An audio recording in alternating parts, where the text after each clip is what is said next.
Et bonjour les loulous, petite réception du jour de Wanao.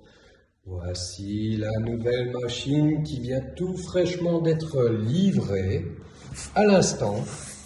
Donc voilà, je vous la montre, 3D Expert, de chez Wanao, avec le petit collant et QR code ici présent pour le montage facile, le petit tuto. Donc voilà, rendez-vous dans une prochaine vidéo pour le déballage et la mise en service de cette magnifique petite nouvelle machine qui vient compléter le reste de la collection. Et bonjour les loulous. Donc voilà, vous avez vu ma précédente vidéo, donc je vous présentais la V400 qui est ici sur le petit bureau. Je vais la déballer avec vous, donc on va voir qu'est-ce qu'elle a dans le contenu. Donc ce sera une petite vidéo unboxing. Ça vous va? Allez, on fait ça. Donc on va commencer à ouvrir la bête.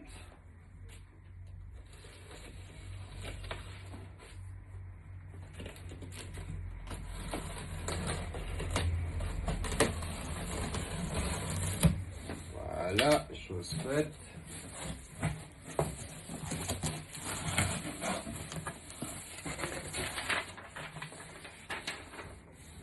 Alors, petit plan, petit schéma explicatif, donc avec tous les éléments là et les numéros. Je ne sais pas si vous voyez correctement. Donc voilà. Donc première chose qu'on trouve dans la boîte. Donc c'est pas plus mal, c'est bien fait. Donc le 13 filament détecteur qui se trouve ici. Voilà. Donc on verra ça plus tard dans une prochaine vidéo à mon avis. Parce que je ne vais pas vous tenir la jambe. Alors, ce que je vais faire, c'est poser le carton à terre, la retirer du carton et mettre tout le package sur la table.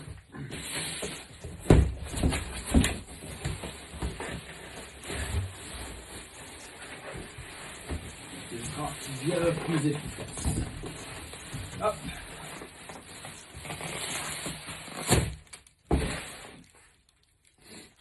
Et voilà la bête. Donc comme on voit, elle est bien protégée. Il ne faut pas dire le contraire. Donc on va faire ça délicatement.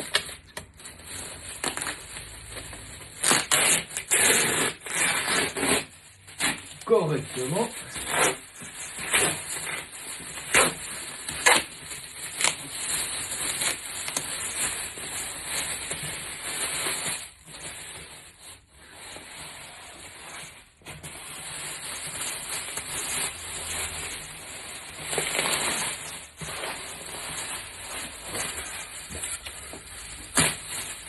Faire autrement.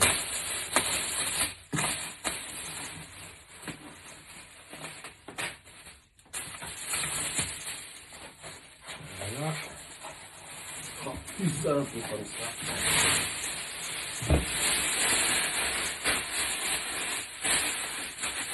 Direction la poubelle. Donc voilà. Donc premier compartiment, juste une simple mousse de protection. Et on retrouve tous les éléments. Donc, petit manuel d'emploi. Je sais que la plupart, on va pas les lire, mais je vous le conseille. Il y a plein de petits trucs et astuces qui nous est expliqué et qui est toujours bon à prendre. Donc, voilà, les explications de la carte mère. Donc, très bien détaillé. Et on regardera ça plus tard. Première chose qu'on trouve, le cordon d'alimentation. Pratique, sinon on ne sait pas la démarrer. Ensuite, un petit sachet avec les caches pour le dessus des bras, tout en métal, avec un petit sachet de vis. On va mettre ça sur le côté. Ensuite, ça c'est le support de bobine qui va être très vite modifié puisque c'est le même format que la SR. Voilà, pas très pratique. Toujours bien au début, mais je conseille de le modifier au plus vite. Voilà. Ensuite, on a les bras articulés, toujours en carbone. Donc, super. Toujours pré-graissé. Ça fait toujours bien, toujours agréable. Donc, évitez de mettre vos doigts dessus, vous allez couvrir de graisse. Et un sachet avec les vis, la clé USB, nouvelle forme, nouveau format. Voilà. Et les composants, comme pour ceux qui ont la SR, ce sera la même chose. Hein. Une thermistance de réserve, un corps de chauffe de réserve, une pince, un tube de graisse, le petit pinceau pour aller nettoyer l'extrudeur, toujours bien pratique, des petits colsons, des clés Allen ou pour nos amis français, les clés Sipan, je crois que vous dites. Donc tous les outils sont fournis avec pour pouvoir l'assembler, ce qui est bien. Les fameux bras avec les moteurs qui se trouvent ici, l'axe Y, si vous voyez. Très bien, on va le remettre à sa place. Pas risquer de les abîmer. Voilà. Ensuite, on va passer à l'étage du dessous. Hop, on va le remettre dans sa boîte sans l'abîmer. Alors là, on retrouve la plaque du haut avec la carte mère et tout, que je n'arrive pas à enlever. En tout cas, c'est bien protégé. Donc voilà, parce que quand j'ai vu l'état du carton, elle s'est pris quelques coups dans la gueule. Mais honnêtement, elle est nickel, elle n'a pas une griffe. Jusque là, c'est top. On va la remettre à sa place provisoirement. Voilà. La tête d'impression avec son câble. Directement montée en direct drive. Petit plus, on a les LED ici pour éclairer notre print en cours. Toujours très agréable. Encore un peu de pâte thermique ici. Rien de bien grave, suffit juste de nettoyer. Ça ne choque pas. Très belle pièce. Très légère, je dois dire. Maintenant, ouais, ça c'est le plastique, la gaine de protection. Que je vais m'empresser de changer pour mettre plutôt une gaine de protection, mais en toile.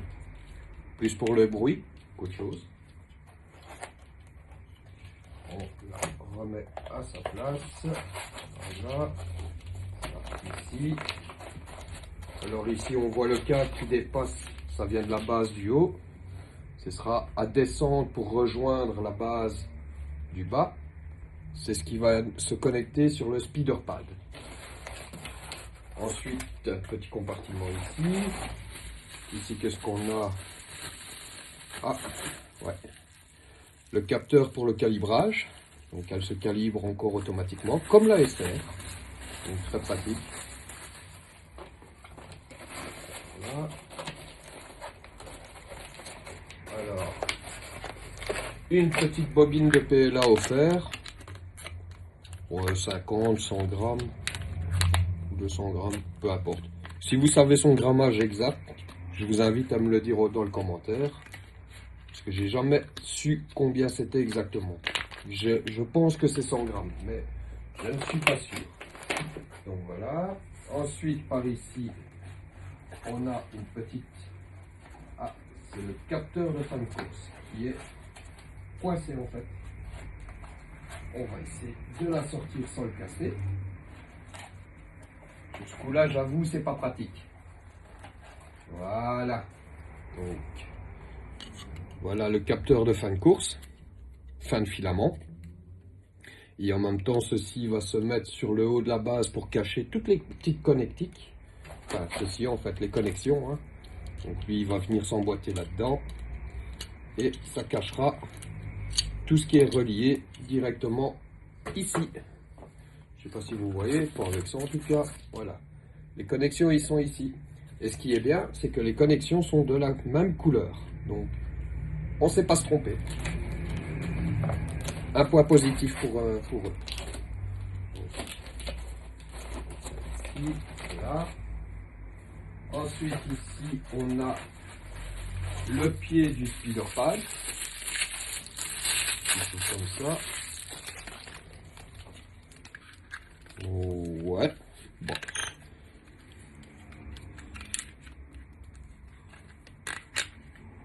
Bon, j'ai déjà vu mieux hein, comme support. Ouais, je vais regarder pour imprimer quelque chose de correct. Parce que pour ce prix, ça fait jouet. Ouais. Ça n'inspire pas tellement confiance, ce pied. Mais bon, si c'est juste pour le poser, ne pas le manipuler, pourquoi pas, ça peut faire le taf. Hein. Attention.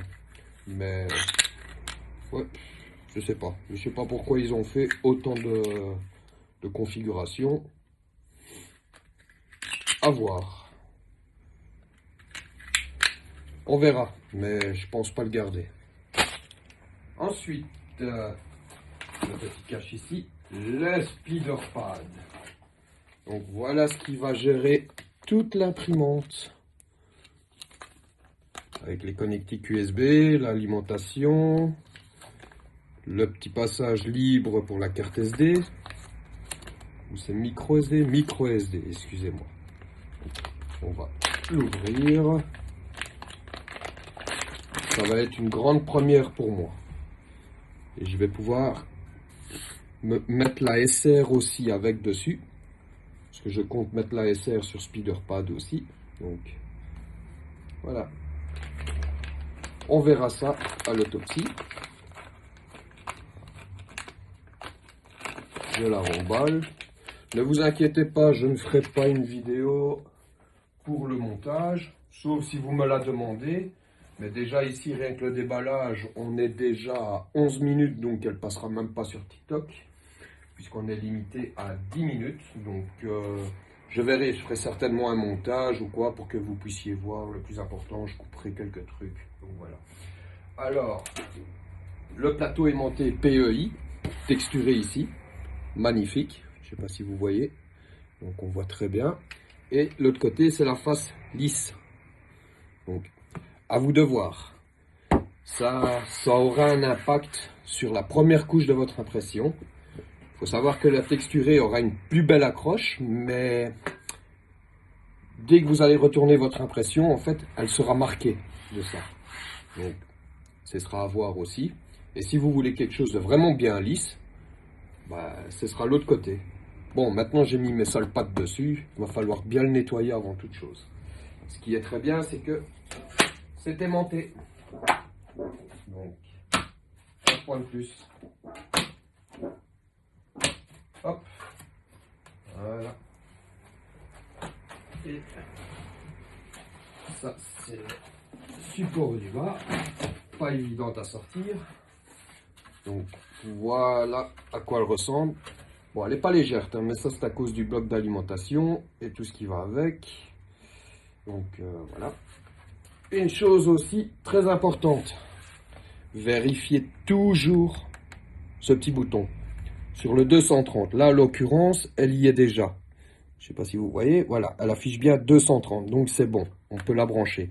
Mais vérifiez toujours ça, parce que si elle est en 115, vous brûlez toute l'alimentation, voire même la carte mère. Dans de rares cas, mais ça peut arriver. Donc, faites très bien attention à ça. Et en général, la garantie ne couvre pas. Petit conseil, toujours bien vérifier ce détail. Très important. Tout bon printer vous le diront. Allez, sur ce, je vous ai présenté tout ce qu'il y avait dans la boîte. Maintenant, dites-moi en commentaire si vous voulez que je fasse une vidéo du montage ou si je fais directement le montage et on fait une petite vidéo juste pour les explicatifs, pour la mise en route et les paramétrages. Mettez-moi tout ça en commentaire et entre-temps, je vous fais plein de gros petits bisous et je vous dis à très bientôt pour les suites des aventures de la FL Sun V400. Allez, ciao les loulous!